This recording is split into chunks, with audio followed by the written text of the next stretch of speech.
그래, 이게 진짜 야간 초옥이지.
건프라보 채널.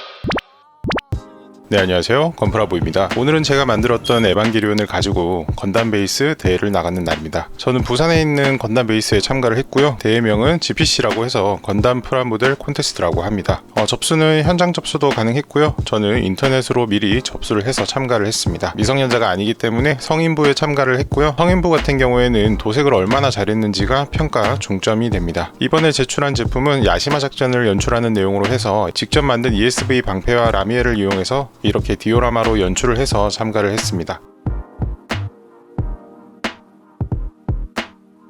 우선 영상에서는 GPC 대회를 어떻게 준비했는지 대해서 보여드릴 예정이고요. 그리고 디오라마를 어떻게 제작을 했는지, 마지막으로 초기에 야간 도색을 어떻게 진행했는지 이렇게 순서대로 보여드릴 테니까요. 도색을 하시는 분들은 끝까지 시청을 해주시면 감사하겠습니다.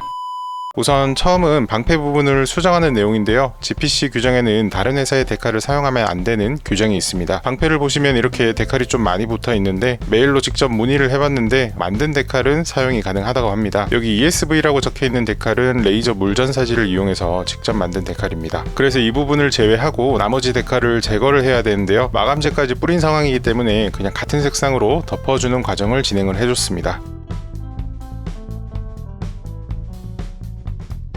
흰색 같은 경우에는 마스킹을 추가로 하기가 힘들어서 그냥 붓도색으로 덮어줬습니다. 라미엘 같은 경우에는 데칼은 문제가 되지 않았는데요. 안쪽에 들어가는 LED가 조금 문제가 됐습니다. 이게 LED 전기 관련해서도 문의를 해봤는데 이 쇼케이스 내부에 연결도 해야 되고 매번 열 수가 없기 때문에 아쉽지만 이 부분은 그냥 대용량 보조 배터리를 이용해서 주말 동안에라도 많은 분들이 보실 수 있도록 준비를 했습니다. 건프라보 채널. 우선 처음 보여드릴 건 디오라마 제작을 어떻게 했는지 보여드릴까 합니다. 우선 바닥판은 많이 두꺼운 아크릴판을 이용해서 많은 제품들이 튼튼하게 받쳐질 수 있도록 준비를 했고요. 우선 아크릴 커터를 이용해서 자르고자 하는 선을 여러 번 그어주신 후에 공구를 이용해서 면을 꺾어주시면 두꺼운 아크릴판도 이렇게 쉽게 자르실 수가 있고요. 라미엘 같은 경우에는 바닥 베이스보다는 조금 작게 만들어졌기 때문에 베이스의 중앙 뒷부분으로 위치를 맞춰서 배치를 해줬습니다. 남는 대각선 부분은 커팅을 해서 깔끔하게 만들어줬습니다. 포맥스와 아크릴판은 양면 테이프를 이용해서 단단히 고정시켜줬습니다. 대 규정의 크기는 가로 세로 높이가 25, 30cm 밖에 되지 않았기 때문에 많은 제품을 한 곳에 연출하기에는 제한이 조금 많았습니다. 연출하는 거에 대해서 좀 고민을 많이 했고요. 작업 전에 미리 여러 방식으로 구도를 잡고 잡고 디오라마 작업을 시작했습니다. 디오라마 같은 경우에는 재활용으로 사용하는 스티로폼도 가능한데요. 저는 집에 아이소핑크를 구매해 놓은 게 있어서 이걸 사용하도록 하겠습니다. 바닥판에 붙일 때는 목공풀을 이용해서 고정해줬습니다. 아이소핑크를 쌓으실 때는 아랫부분이 크고 위로 올라갈수록 크기가 같거나 작도록 하셔서 붙여주시면 됩니다. 특히 방패 같은 경우에는 바닥에 꽂거나 양옆에서 잡아줄 공간이 부족했기 때문에 넘어지지 않도록 받침대처럼 만들어서 작업했습니다. 목공풀로 고정이 되었으면 이제 커터칼을 이용해서 아이소핑크를 자연스럽게 암석처럼 보이도록 만들어주는 과정을 진행할 건데요. 여러 각도로 잘라서 자연스럽게 만들어주시는 게 중요합니다. 그 다음은 바이오에서 나온 어스텍처를 이용해서 바닥 부분과 암석 부분이 구분되도록 만들어줬습니다. 이렇게 헤라나 나이프를 이용해서 바닥판에 얇게 펼쳐주시면 됩니다. 바닥과 암석은 다른 질감이 되도록 만들어줄 예정이기 때문에 아이소핑크에 가능한 묻지 않도록 작업을 했고요. 전체적으로 얇게 펼치셨다면 헤라와 나이프를 이용해서 바닥을 뗐다 붙였다 반복하면서 표면의 질감을 간단하게 만들어주셔도 좋습니다.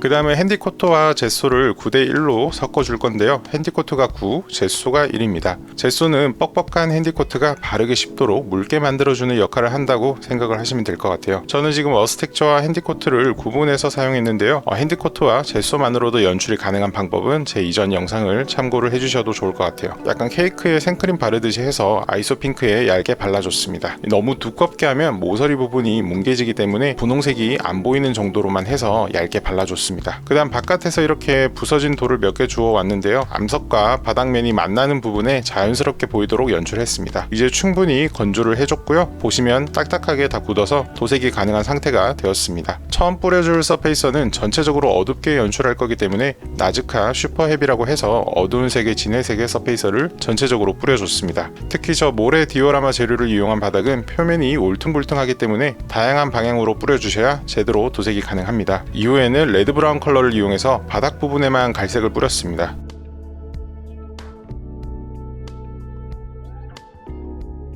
여기에 올리브 그린과 레드 브라운을 약간씩 섞어서 추가로 덧뿌려줬습니다. 특히 바닥면과 암석면이 연결되는 부분에만 이렇게 조금씩 뿌려줬습니다.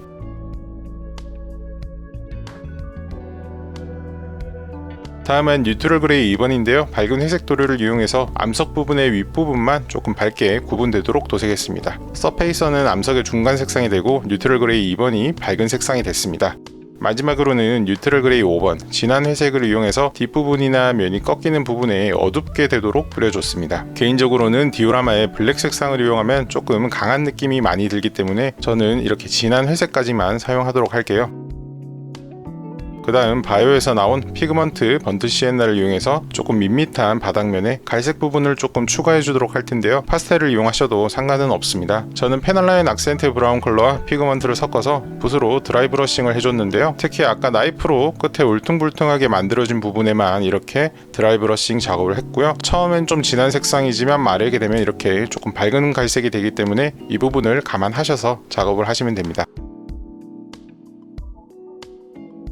그 다음은 티크 머드라고 해서 진흙 같은 디오라마 재료입니다. 바이오의 머드 종류는 여러 가지가 있는데요. 저처럼 딱딱한 버전을 구매하시면 물로 연하게 만들 수 있기 때문에 하나의 재료로 두 가지 효과를 사용하실 수가 있습니다. 이렇게 물에 잘 개어서 사용하기 쉽도록 만들어줬고요. 바닥과 암석면의 연결 부분에 사용해서 어색한 부분을 가려주는 용도로 연출을 해주시면 좋습니다. 건조를 시킨 후에는 바닥판과 에바가 고정될 수 있도록 황동핀을 잘라서 박아줬고요. 에바의 발바닥에는 구멍을 따로 만들어줬습니다. 마지막으로는 UV 커트, 반광 마감제를 이용해서 마감을 하고 마무리하도록 할게요. 디오라마를 너무 무광으로 마감을 하시면은 너무 퍼석퍼석하게 보일 수 있기 때문에 개인적으로는 반광 도료를 추천드립니다. 건조가 된 후에는 배치를 해볼게요. 이런 식으로 라미엘과 에바 촉의 위치를 잡아줬습니다. 포지트론 캐논도 흔들리지 않도록 고정을 해줬고요. 이번 연출에서 가장 아쉬운 부분은 공간이 너무 좁았기 때문에 영호기의 포즈가 조금 엉거주춤했던 게 가장 아쉬웠던 것 같습니다. 아무튼 이렇게 해서 에바와 사도 그리고 무기까지 전체적으로 다 세팅이 되었고요. 이제 여기에서 빠져서는 안 될 라이트까지 이렇게 연결해서 잘 전시를 하고 왔습니다.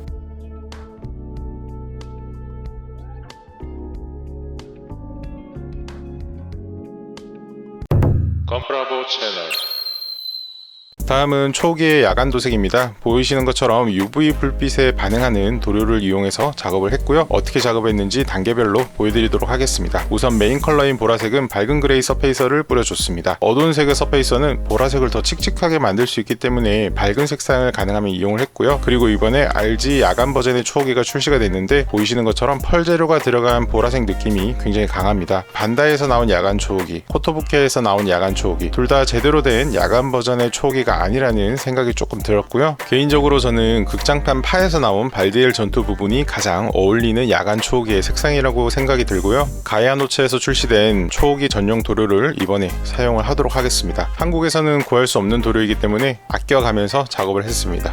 공병에 신너와 도료를 섞어서 에어브러시 작업이 가능하도록 만들어줬고요. 방금 전에 회색 서페이서를 뿌린 제품들을 보라색으로 도색하도록 하겠습니다. 도색된 결과물을 보시면 아주 차분하면서도 톤이 많이 다운된 자연스러운 야간 초기의 컬러로 도색이 되었습니다. 그리고 RG 제품 특성상 부품이 정말 많은데요. 이 많은 파츠들 중에서도 종아리만 조금 다른 톤의 보라색으로 만들어주도록 할게요. 피니셔스의 닌자 퍼플은 초기의 보라색을 잘 표현한 도료이기 때문에 굉장히 추천합니다. 보통 초기나 2호기를 보시면 상반신과 하반신 모두 동일한 색상으로 되어 있고요. 영호기의 경우 종아리 부분만 밝은 컬러로 이렇게 바뀐 걸 보실 수가 있는데요. 이전에 영호기의 파란색 버전을 도색할 때도 종아리 부분만 좀 밝게 만든 적이 있는데 이게 개인적으로는 원작의 느낌도 잘 살려주면서 제 나름대로 커스텀 도색의 느낌도 나서 좋더라고요. 그래서 초호기도 닌자 퍼플 컬러를 이용해서 종아리 부분만 좀 밝게 표현해서 연출을 해봤습니다. 다음은 형광색을 도색할게요.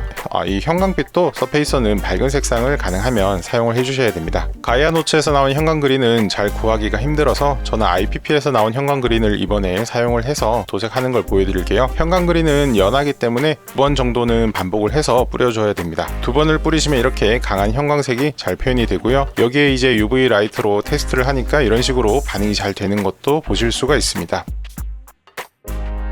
그 다음은 프레임을 도색해 주도록 할게요. 프레임은 나즈카 슈퍼 헤비 서페이스를 이용해서 전체적으로 어두운 컬러를 뿌려줬고요. 어두운 색의 파츠는 밖으로 보여지는 파츠와 구속과 안으로 들어가는 파츠가 있습니다. 가야노츠의 스타브라이트 듀랄 루민과 IPP의 MS 그레이 메탈을 섞어서 어두운 컬러의 금속 느낌이 나도록 도색을 해줬고요. 여기에 IPP 클리어 블랙을 조금 더 추가를 많이 해서 구속구 안쪽으로 들어가는 파츠는 조금 더 어둡게 만들어서 구속구의 보라색상이 선명하게 보이도록 만들어줬습니다.